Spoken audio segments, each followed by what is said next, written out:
In the other game on Monday, 6:45 Mountain Time on ESPN, the All-State Sugar Bowl. We got the undefeated Huskies out of the Pac-12, Washington, taking on the one-loss Longhorns of Texas. Let's start with Washington here, Sam. They have an eighth-ranked strength of schedule out of the Pac-12. They averaged over 37 points per game. That was 11th in the nation. They gave up over 23. That was sixth in the Pac-12. That opened my eyes right there. Sixth in the Pac-12, over 23.6 points per game allowed. But they averaged 344 passing yards per game. That led the nation. Heisman runner-up Michael Pennix Jr., the Indiana Hoosiers transfer, he led the nation with 4,218 passing yards. He threw for 33 touchdowns. That was tied for fourth in the nation. Running back Dylan Johnson, he rushed for 1,113 yards. That was top 30 in the nation. 14 rushing touchdowns. That was top 15 in the nation. Washington, they had two 1,000-yard receivers this year. Two 1,000-yard receivers led by Rome Odunze. He had 81 receptions, which was top 20 for 1,428 yards. That was third in the nation. For 13 touchdowns. That was tied for sixth in the nation. We're going to see Odunze on Sundays. Okay. Mark that down. The other 1,000-yard receiver for the Huskies was Jalen Polk. He had 60 catches for 1,000 yards even with 8 touchdowns. Sam, can Washington complete a perfect season in the last year of the Pac-12? You talk about seeing guys on Sunday. Penix, you'll be seeing him too. His name's been thrown around for a top 5 pick. This is tough. I really respect what Washington's done this year. Of all the things they've accomplished, I think something that we can't overlook is 2 victories over rival Oregon. Oh yeah, that's impressive to me. That says a lot, especially since Oregon had their own stud at the quarterback position. Yeah, there's a lot to like. I think Penix does have to be that guy that kind of puts the team on his back. I think he needs to play out of his mind in order to win this game.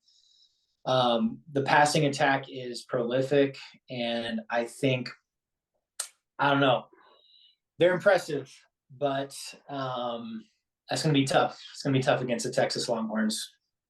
Speaking of those Longhorns, they're ranked 15th according to strength of schedule. They averaged just over 36 points per game. That was 17th in the nation.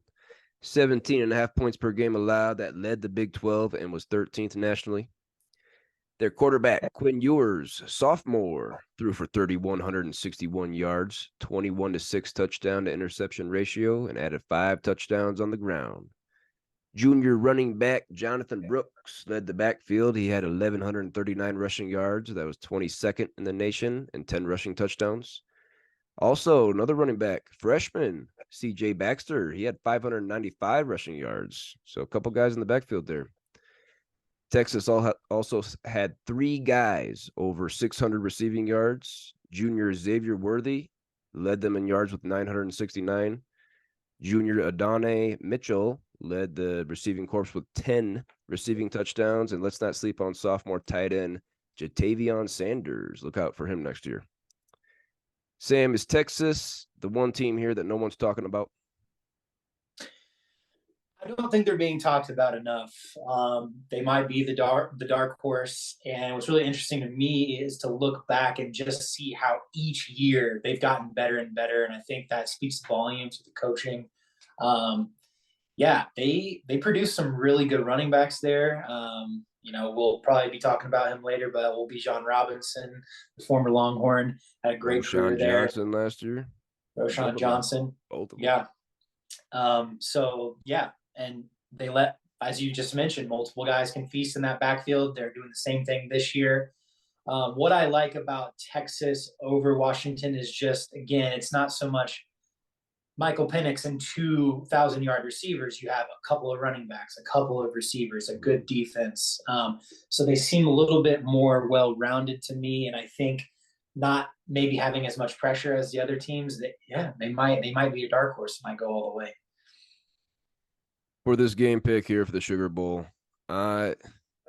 I'm looking at the 23.6 points per game allowed from Washington, the defense that was sixth in the Pac-12. I'm looking at the Longhorns. They went on the road to Tuscaloosa, beat Alabama by 10 this year. Washington, I'm not sure about the Pac-12 last season of the conference. It'd be a magical story, but damn it, I got them losing. I got the Longhorns moving on to the championship game. Yeah, I have the same. Washington is a great season, but show me. I don't know. It's not enough for me to pick them. Texas is tough, and yeah, I don't think people are talking enough about them. I think it'll be close, just like the other game, but ultimately, I don't think that Washington can handle them, and I think the Longhorns will be victorious in this one as well.